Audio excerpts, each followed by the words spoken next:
ما اقول لك لو انت عايز تيجي بهاريز مارينا 5، لو الناس كلها اللي بتنزل مارينا بفلوس وبتروح شواطئ اللي هي العامه والخاصه، لا الشاطئ اللي احنا فيه ده في نص البحر، في نص الميه بالظبط، زي جزر المالديف بالظبط.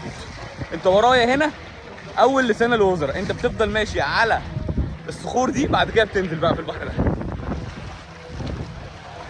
دي جزيره في نص الميه فور فري، بتدخل تقعد فيها، محدش بيقول لك تدفع كام ولا ما تدفعش كام. هوريكم دلوقتي. في نص الميه، يمينك بحر وشمالك بحر، قدامك بحر ووراك بحر، وببلاش. بس الدخول بتاعها بالتوفيق للجميع. اهي في نص الميه، بحر ورايا،